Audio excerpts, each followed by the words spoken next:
Pumotok sa social media ang balitaktakan sa pagitan po ng One News anchor na si Ces Drilon at si Attorney Jimmy Bundok. Tumatayong abogado ni Senator Bato de la Rosa. Ang ugat ng diskusyon, ang pag-iit ni Attorney Bundok na sa kanilang mga abogado na lamang i-serve ang arrest warrant ni Bato dahil ito raw ang nasa proseso. Pakinggan po natin. We are just waiting for the government authorities to serve us personal service po nung warrant, and also Paano we po await. kung wala na nga, missing na nga si Senator, paano isi-serve? That is the purpose of the lawyers, ma'am.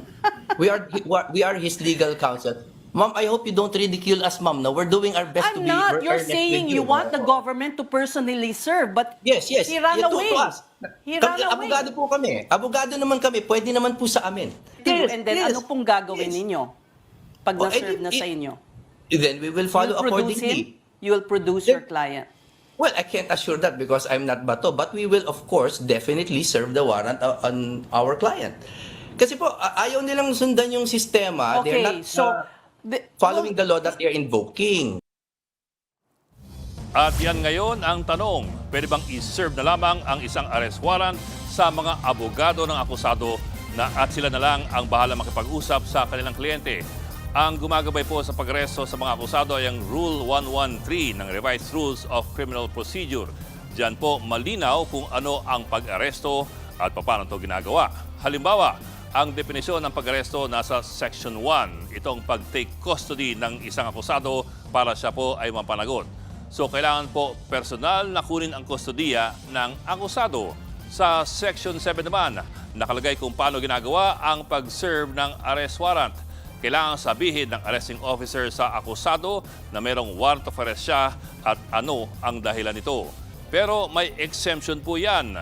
Kung biglang tumakbo ang akusado bago pa man siya mabasahan ng warrant, na-waive na niya ang kanyang karapatan dyan. Pero ito pa, ayon din sa Section 7, hindi kailangang dala-dala ng arresting officer ang mismong warrant sa mga oras na yon. The officer need not have the warrant in his possession at the time of the arrest. Ayon po yan sa rule na ito.